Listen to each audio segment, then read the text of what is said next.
시편 78편 72절을 제가 먼저 읽어드리겠습니다. 이에 저가 그 마음에 성실함으로 기르고 그 손에 공교함으로 지도하였도다. 이게 시편 78편 72절 말씀인데 이것은 저기에는 다윗이라고 영어 성경은 나와 있네요. 그러니까 이 다윗에 대한 말씀이에요. 그러니까 BC 약 천년경에 이스라엘을 통치하였던 그 왕 다윗에 대해서 하나님께서 이렇게 기록을 하신 것입니다. 그러니까 다윗 왕은 이스라엘 백성들을 성실함과 재능으로 다스린 지도자였습니다. 자, 여기서 우리가 특별하게 좀 주목하고 싶은 것은 이 성실함이라는 단어에 주목하셨으면 좋겠습니다. 또 영어로는 인테그리티라고 나와 있는데요. 이 뜻은 그 순결함과 정직함이라는 뜻이 함께 포함된 단어입니다. 이 성실함과 이 재능, skillful hands, 이것은 지도자의 중요한 덕목인데 오늘 이렇게 지도자들을 이렇게 정치 지도자들이나 이런 지도자들을 보면은 이 재능이 있는 지도자들은 많은데 정말 이 성실함까지 경험한 지도자들은 참 찾아보기가 참 어렵습니다. 특히 한국 정치 뉴스를 보면 계속되는 뉴스들이 뇌물 받은 거, 노란 돈봉투 뿌린 거 전부 그런 뉴스가 아닙니까? 그분들이 얼마나 재능이 정말 탁월합니까? 그러나 이 인테그리티가 너무 부족하다는 것을 우리가 볼 수가 있습니다. 우리가 이 땅에서 하나님을 믿는다는 것은 바로 이 인테그리티한 삶을 사는 것입니다. 오늘 말씀에는 지도자가 이러한 그 인테그리티가 부족해서 한 고을이 비극을 맞이하는 이야기입니다. 우리가 하나님 앞에서 순결하게 살아서 이 시대에 정말 등불이 되기를 기도합니다. 아멘. 창세기 34장 18절을 보십시오. 그들의 말을 하몰과 그 아들 세겜이 좋게 여김으로 야곱의 아들들의 할례를 받아라라는 이런 제안을 하몰과 세겜은 이렇게 좋게 여겼다는 것이 굉장히 의외입니다. 왜냐하면 남자들은 할례를 받으면 약 10일간 그 고통을 감수해야 하기 때문입니다. 그러면 그 이유가 무엇입니까? 창세기 34장 19절을 보십시오. 이 소년이 그 일 행하기를 지체치 아니하였으니 그가 야곱의 딸을 사랑함이며 그는 그 아비 집에 가장 존귀함일러라. 여기에 그 소년은 그 하몰의 아들이고 추장 바로 세겜을 말하고 있습니다. 세겜은 야곱의 딸을 사랑했습니다. 여기서 사랑이라는 그 단어는 그 히브리 원어로는 하페츠라는 단어가 사용되었습니다. 이 하페츠라는 단어의 그 뜻은 강렬한 그 애정이라는 뜻입니다. 영어로는 딜라이트라고 이렇게 표현이 되어 있습니다. 이 하페츠라는 단어가 이 성경에 찾아보면 그 다윗과 요나단의 우정을 바로 이 하페츠라고 이렇게 표현이 되어 있습니다. 그러니까 굉장히 이렇게 좋은 단어죠. 또 우리가 이제 그 창세기 34장 그 3절을 보면 세겜이 야곱의 딸 디나를 다박했다. 이 다박 그 히브리 말로 다박했다라고 이렇게 기록되어 있습니다. 그래서 이 히브리어 다바크는 창세기 2장 24절에 남자와 아내가 연합했다라고 쓰여진 그 단어랑 똑같은 단어입니다. 그러므로 이 원어적인 이 다바크라는 그 원어적인 뜻은 악용풀로 붙였다라는 그런 뜻입니다. 그러니까 남자와 여자가 만나서 악용풀로 붙인 게 이게 뭐예요? 이게 결혼이에요. 이게 결혼입니다. 창세기 2장 20절에 이렇게 써 있어요. 붙였다. 클링.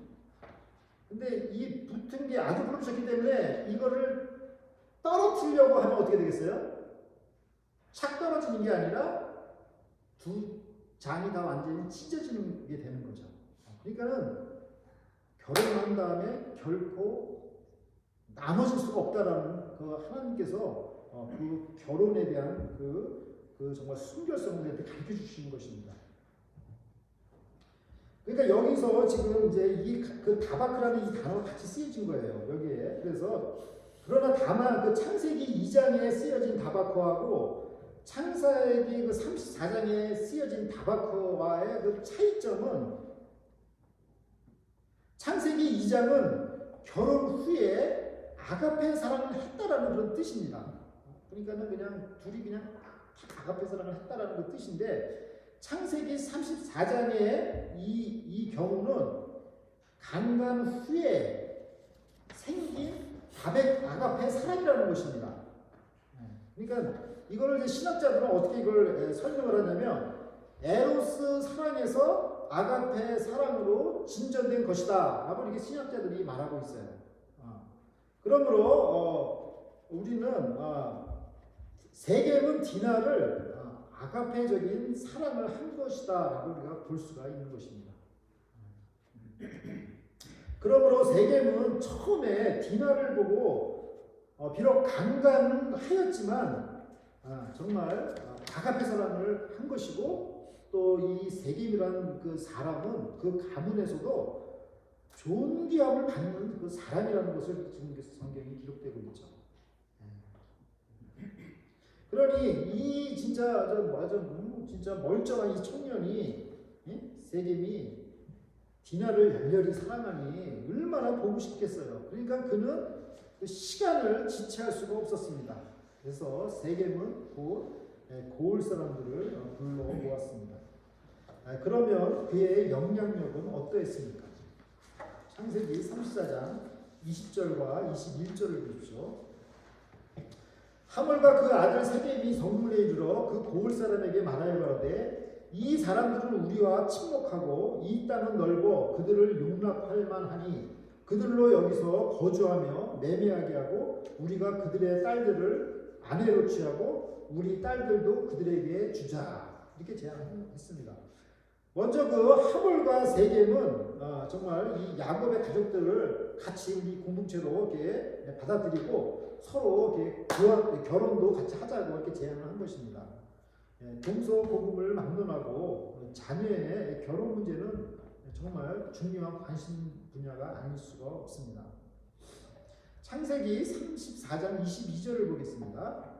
그러나 우리 중에 모든 남자가 그들의 할례를 받은 같이 할례를 받아야 그 사람들이 우리와 함께 거하여 한 민족 되기를 허락할 것이라.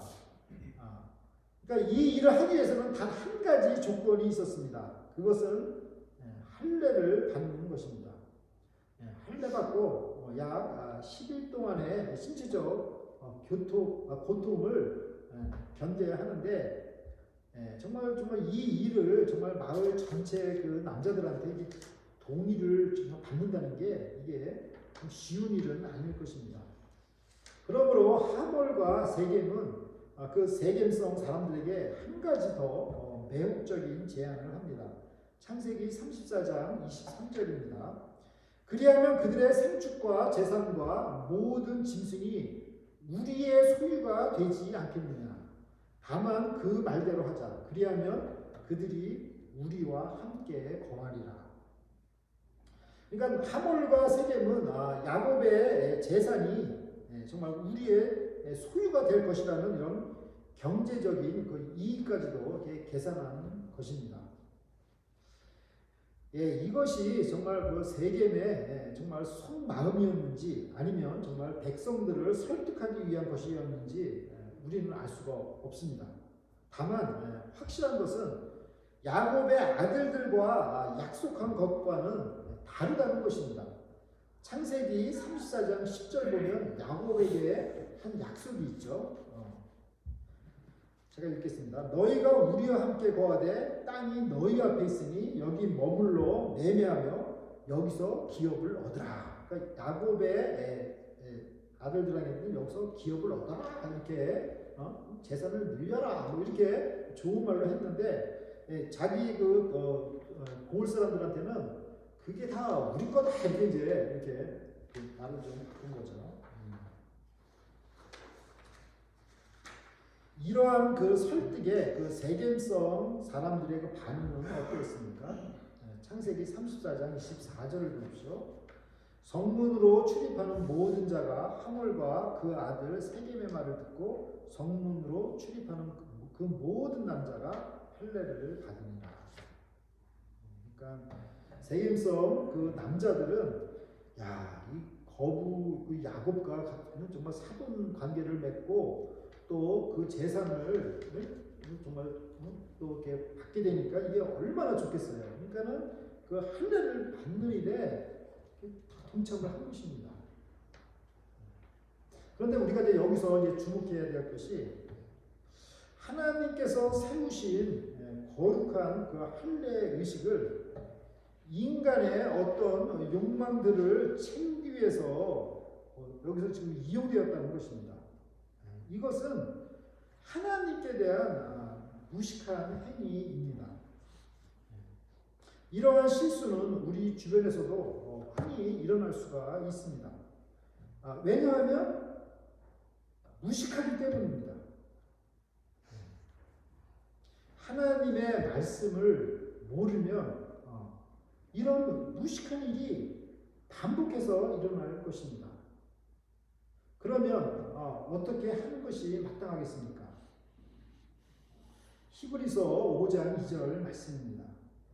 저가 무식하고 미혹한 자를 능히 용납할 수 있는 것은 자기도 연약에 쌓여 있음이니라. 이 히브리서 지금 5장은 대제사장으로 오신 예수님을 지금 설명하고 있습니다. 그러니까 대제사장이 왜 인간으로 태어났어야만 하는 이유를 설명하는데 그 이유는 무식하고 미혹한 자를 올바른 길로 인도해야 하기 때문입니다.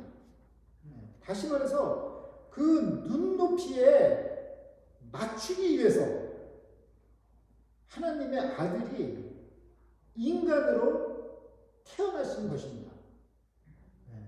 만약에 하나님께서 인간의 죄를 속하기 위해서 인간이 아니라 천사를 만약에 보내셨다면은 천사가 그 눈높이를 우리와 맞출 수가 있겠습니까?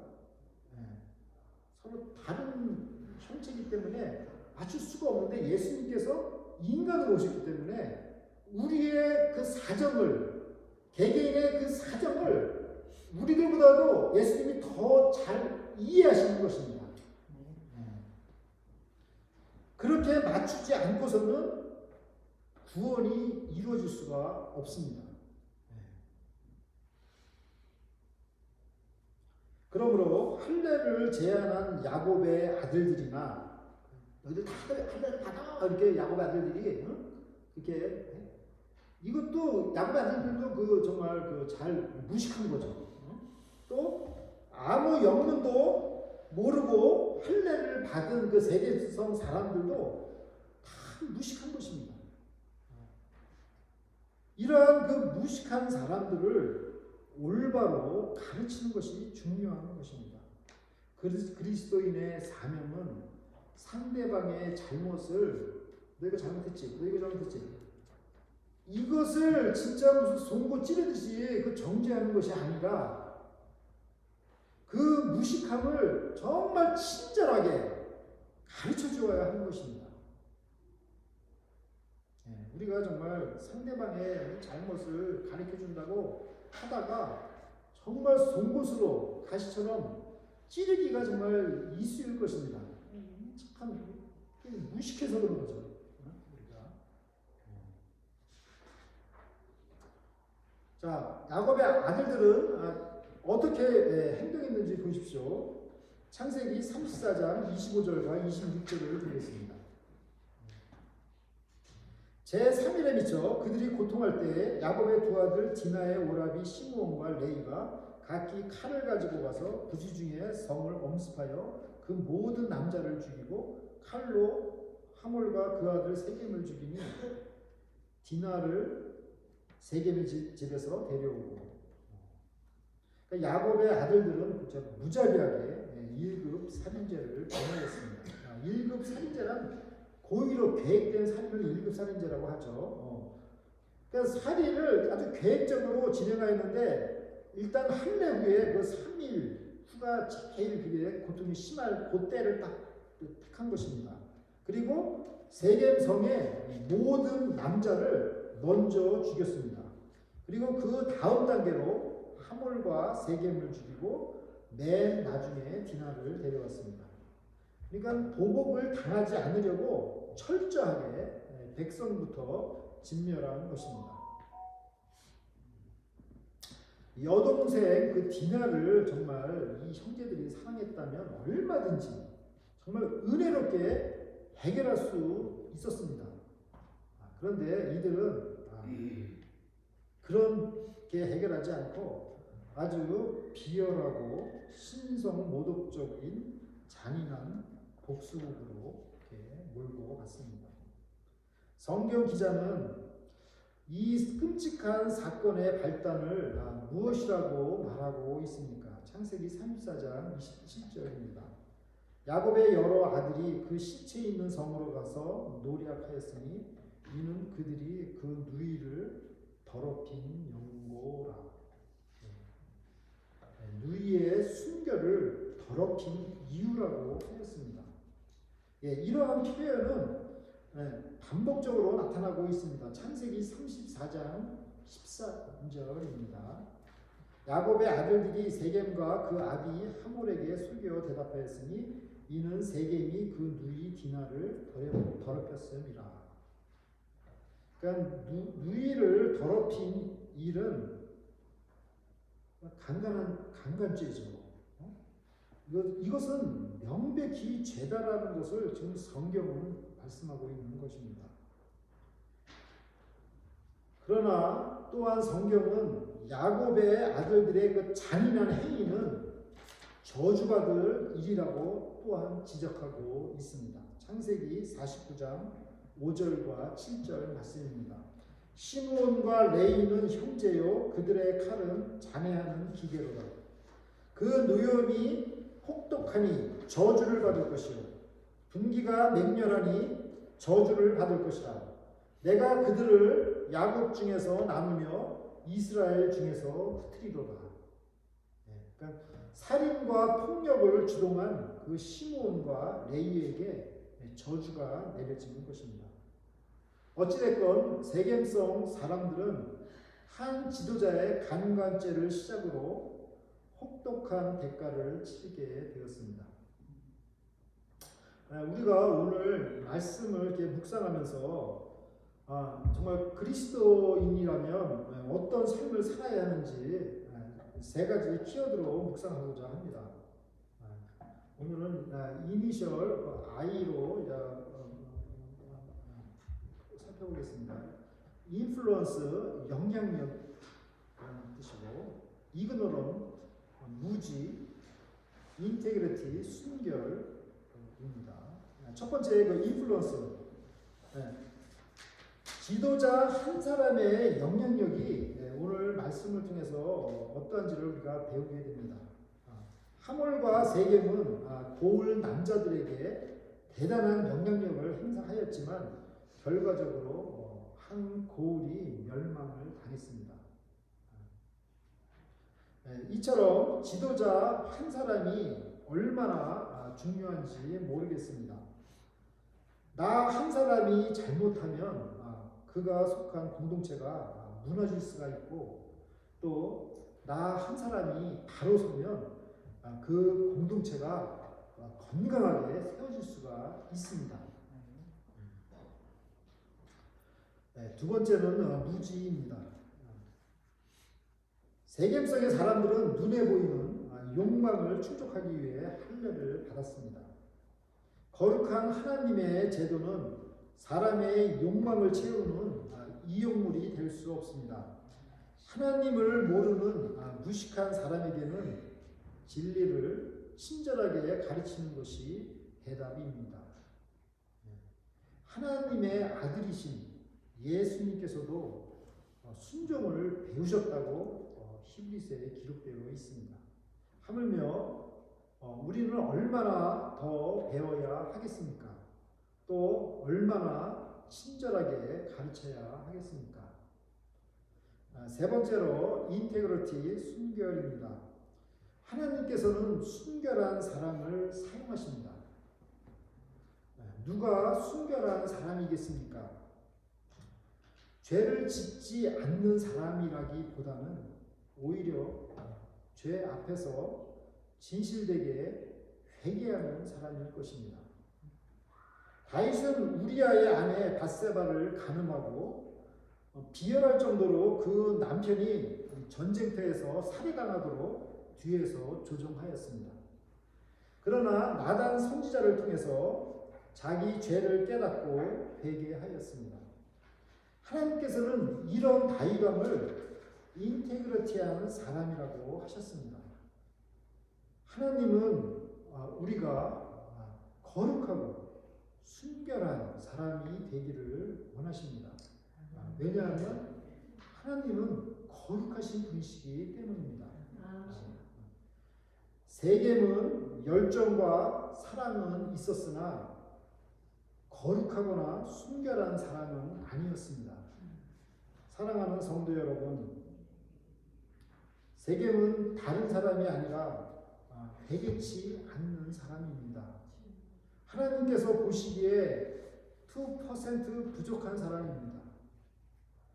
지도자 한 사람의 영향력은 큽니다.